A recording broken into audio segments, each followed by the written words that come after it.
আজকের গল্প আশা ভরি, কলমে ভাস্বতী ঘোষ। আলাপ থেকে সবে বিস্তারে ধরেছে লোডশেডিং। একেবারে ঘন অন্ধকারে ঢেকে যায় ছোট্ট কাটেজটা। সমীরণবাবুর পাশের ঘর থেকে ছুটে আসার সাথে সাথেই শুনতে পান চুরমার করে ভাঙার শব্দ। কিছুর সাথে অন্ধকারে পায়ে ঠোক্কর লেগে নখের কিছুটা অংশ উঠে যায়। যন্ত্রণায় পা চেপে বসে পড়েন। নার্স আর কাজের মাসি দুজনেও সামলাতে ব্যর্থ। সমীরণবাবুর কষ্ট চেপেই পাশের ঘরে গিয়ে ইনভার্টারটা অন করে গানটা আবার চালু করে দিলেন। কিন্তু ভরি তখনও একইভাবে তাণ্ডব চালিয়ে যাচ্ছে। আর সামলাতে না পেরে এই প্রথম একটা চর বসালেন ভরির গালে সমীরণবাবু। এবার কিছুটা আয়ত্তে এলো ভরি। জল ভরা চোখ তুলে তাকালো সে। হঠাৎ পাশে পড়ে থাকা ফল কাটা ছুরিটা তুলে নিয়ে অদক্ষ হাতে চালিয়ে দিল নিজের কবজি ঘেঁষে। সমীরণবাবু আর মাসির প্রচেষ্টায় কিছুটা সময় নিয়ে তাকে শান্ত করেই ইঞ্জেকশন পুশ করলেন নার্স। ধীরে ধীরে নেতিয়ে পড়ল ভরি।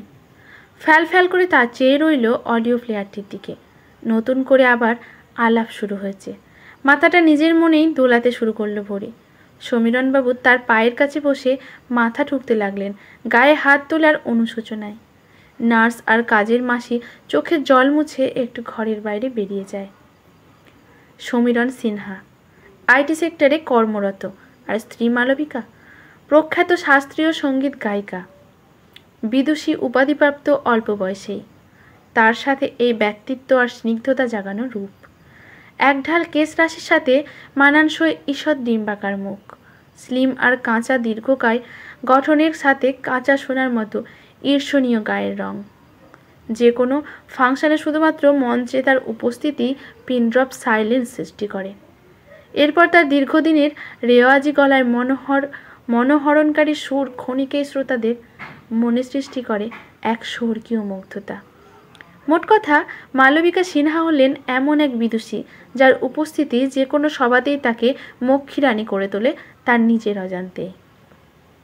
মালবিকা দেবী আর সমীরণবাবু একমাত্র সন্তান হলো আশা ভরি সিনহা, বা ওরফে ভরি সিনহা। ভরি ছোট থেকেই তার মায়ের এই পরিচিতিতে বেশ গর্বিত বোধ করত নিজেকে। কিন্তু ধীরে ধীরে শ্যামলা, পড়াশোনার মিডিয়াম সব রকম আকর্ষণহীন ভরি যেন আত্মীয় পরিচিতিদের ভিড়ে হয়ে উঠতে থাকে এক বড় জিজ্ঞাসা চিহ্ন। তুই মালবিকার মেয়ে? মালবিকা, এটা তোর মেয়ে বোঝাই যাচ্ছে না। This is unbelievable. এইরকম বহু প্রশ্নের তীক্ষ্ণ খোঁচায় ভারী বিদ্ধ হতে থাকে ছোট থেকেই। কোনো ফাংশনে মায়ের সাথে গেলে উদ্যোক্তাদের কৌতূহলী প্রশ্ন, আশা ভরি আপনার মেয়ে ম্যাডাম? মেয়ের হ্যাঁ উত্তরের পরে কতগুলো বিস্মিত দৃষ্টি ফালাফালা করত ভরির অস্তিত্বের প্রশ্নকে। যেন নীরব চোখগুলো বলে যেত মালবিকা সিনহার মেয়ে, মিডিয়াম আশা ভরি সিনহা যেন সাধারণ হয়ে মস্ত বড় অপরাধের ভাগিদার। কোনো ফাংশনে মায়ের সাথে সঙ্গতের পরে মায়ের ছাত্রীরা যখন তৃপ্ততার চাদরে গা ঢেকে ঘরে ফিরত, ভরি তখন স্টেজ থেকে নামতো প্রত্যাশার চাপে ব্যর্থ হয়ে টলমল পায়ে। অডিয়েন্সের কতগুলো কুঁচকে যাওয়া চোখ বলে যেত, ইস, মালবিকা সিনহার মেয়ে এত পুয়ার পারফরমেন্স। ধীরে ধীরে আশা ভরি নিজেকে গুটিয়ে ফেলতে থাকে গুটির আড়ালে। মালবিকা দেবী আর সমীরণবাবু কিন্তু কখনোই চাইতেন না তাদের ভরি চাপা পড়ুক ওনাদের ব্যক্তিত্বের আড়ালে। তারা বুঝতেন মালবিকা কিন্তু পৃথিবীতে সবাই নয়। পৃথিবীর 80% মানুষই আশা ভরি। সেই সব আশা ভরিরা কিন্তু পৃথিবীর বোঝা নয়। তারা সকলেই নিজের আকাশে তাদের রঙিন ডানা মেলে বেঁচে আছে। তারাও চাইতেন ভরি গুটি পোকা কেটে বেরিয়ে এসে তার রঙিন ডানা মেলুক মুক্ত বাতাসে। কিন্তু বিভিন্ন অনুষ্ঠান, পারিপার্শ্বিক কমিউনিটি ক্রমাগত বদ্ধ করে দিতে থাকে তার মুক্ত আকাশকে অসম তুলনা টেনে মা ও মেয়ের মধ্যে। তুমি বাপু স্টারের মেয়ে, তাই তোমাকেও হতে হবে স্টার। এ এক যেন অলিখিত নিয়ম ভরির চারপাশের সমাজের কাছে। তুমি সাধারণ হতে পারো না, এ তোমার অপরাধ, ক্ষমার অযোগ্য অপরাধ। তার ফলে ভরির যা কিছু নিজস্ব সত্তা ধীরে ধীরে তলিয়ে যেতে থাকে। ভরির কাছে সঙ্গীত প্রাণের আরাম মনের শান্তি না হয়ে উঠতে থাকে গরম শলাকা। ক্রমশ ভরির অজান্তেই ভরির মনে ঠাঁই নাই মায়ের প্রতি চরম এক ঈর্ষা। মা মেয়ের সম্পর্কের মধ্যে রচিত হয় এক গভীর খাদ। একসময় হঠাৎ করেই সময়ের ঘরে পড়ে উল্টো দাবার চাল। মালবিকা দেবীর শরীরে ক্রমশ ভেঙে পড়তে থাকে। প্রথম দিকে ব্যস্ততার আড়ালে তা সকলের চোখ এড়িয়ে যায়, কিন্তু হঠাৎ করেই দীর্ঘ কাশির চিকিৎসায় গিয়ে ধরা পড়ে রক্তে পড়েছে মরণ রোগের থাবা। সমীরণবাবু ওনার সর্বস্ব উজাড় করে দেন চিকিৎসার পেছনে। পাগলের মতো ছুটে বেড়ান চিকিৎসার জন্য, কিন্তু তখন বড় দেরি হয়ে গেছে। এত কিছুর মধ্যে একমাত্র ভরি হয়ে থাকে নির্বিকার। কেমোর প্রভাবে মালবিকা দেবীর কালো হয়ে যাওয়া কুঞ্চিত চামড়া, রোগগ্রস্ত অকাল বার্ধক্য তাকে দিতে থাকে পৈশাচিক এক আনন্দ। ভরি আয়নার সামনে মাপতে থাকে নিজেকে। সে কতটা তার মায়ের থেকে এখন এগিয়ে রয়েছে রূপের আকর্ষণে। মালবিকা দেবী আর রেওয়াজ করতে পারেন না। গান ওনার রক্তের প্রতিটা কণায় মিশে, তাই সেই গান ছাড়া হয়ে পড়েন অসহায়। রোগের কষ্টের থেকেও যেন এই অসহায়তা তাকে আরও বেশি কষ্ট দিতে থাকে। ভরি সেই অসহায়তার তরিতে তাড়িয়ে উপভোগ করতে থাকে।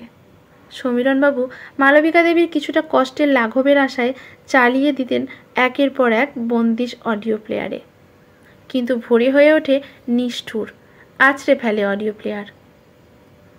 এটা কোন বাইজি? এটা কোনো বাইজি বাড়ি নয় যে দিনরাত গান চলবে। অসুস্থ, আহত, বিস্মিত মালবিকা দেবীর চোখের ওপর আঙুল নেড়ে কথাগুলো বলে পরম তৃপ্তি ভরে চলে যায় ভরি। সমীরণবাবু কিছু বলতে গেলে বাধা দেন মালবিকা দেবী। এই ঘটনার এক সপ্তাহ পরেই মালবিকা দেবী সব চাওয়া পাওয়ার হিসাব চুকিয়ে পৃথিবী থেকে বিদায় নেন। ভরি দেখতে থাকে মালবিকা দেবীর দেহ ঘিরে জ্বলে এক লেলিহান শিখা। যে সৌন্দর্য মালবিকা দেবীকে দিয়েছিল সকলের ঈর্ষা, গর্ব, ভালোবাসা, আজ সেই দেহই আগুনে ভস্মীভূত। সমস্ত সম্মান প্রতিপত্তি আজ পিছনে পড়ে মানুষটাই আজ চিরতরে মুছে গেল। ভরি বুঝতে পারে মায়ের সাথে তার চিরপার্থক্য কিভাবে যেন ঘুচে গেছে সময়ের প্রলেপে। শুধু তারই যেন বুঝতে বড় সময় লাগলো। কিছুটা ঘোরের মধ্যে ভরি বাড়ি ফেরে। হঠাৎ করেই শূন্য ঘর ভরিকে গিলতে আসে। রাতের বেলা সবার অলক্ষ্যে গিয়ে দাঁড়ায় মায়ের ঘরে। মায়ের ব্যবহার করা পোশাক, প্রসাধন, ঘরে সাজানো প্রতিটা শোপিস, বইয়ের থাক, গানের ইনস্ট্রুমেন্ট সবই রয়েছে একইভাবে, শুধু তাদের মালিকই আজ অদৃশ্য। মায়ের হাতে বসানো ফুলের টবে রঙিন অর্কিড। ভরি ছুটে বেড়ায় এ ঘর থেকে আর এক ঘরে, অস্থিরভাবে কাকে যেন খোঁজে।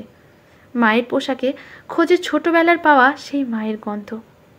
অস্থির ভরিকে সমীরণবাবু চেপে ধরেও শান্ত করতে পারেন না, খুঁজে পান না তার অস্থিরতার কারণ। এমন সময়ই ভরির চোখে পড়ে টেবিলের ওপরে থাকা পেন ড্রাইভটা। কম্পিউটারে সংযুক্ত করেছে। ঘর জুড়ে ছড়িয়ে পড়ে মালবিকার সুললিল কণ্ঠ। আশা ভরির চোখে এই প্রথম মায়ের মৃত্যুর পরে বৃষ্টি নামে মেঘ মল্লারের ছোঁয়ায়। এরপর থেকেই এই গানগুলি হয়ে ওঠে আশা ভরির সকাল, দুপুর, রাত। মুহূর্তকালের বিরতি করে তোলে তাকে উত্তাল। বহু চিকিৎসাতেও সাড়া দেয়নি ভরির অবুঝ মন। আশা ভরি ধীরে ধীরে শান্ত হয়ে ঘুমিয়ে পড়ে। সমীরণবাবুর উঠে যাওয়া নখ থেকে রক্ত পড়তে থাকে তখনও।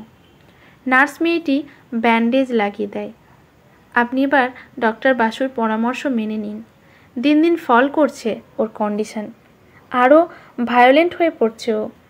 এই অবস্থায় নার্সের কথা শেষ হবার আগেই সমীরণবাবু নিজের ঘরে উঠে আসেন। নিজের সাথে যুদ্ধ শেষে ডায়াল করেন ডক্টর বসুর নাম্বার। সকাল থেকে সূর্য আজ মেঘের আড়ালে। দিনের শুরু হলেও এখনও যেন কাটেনি রাতের অন্ধকার। সমীরণবাবুর চোখের জল ধুয়ে যেতে থাকে মালবিকা দেবীর ছবিতে জমে থাকা সব ধুলো। দেখো দেখো মালবিকা, তোমার আশা ভরি আজ কত দূরে চলে যাচ্ছে তার বাবার কোল ছেড়ে। এমন কেন হলো মালবিকা? সমীরণবাবুর কণ্ঠ চিরে বেরিয়ে আসে এক সর্বস্বহারা পিতার হাহাকার। আশাবরীর ঘোর লাগা চোখে খুঁজে ফেরে তার বাবাকে।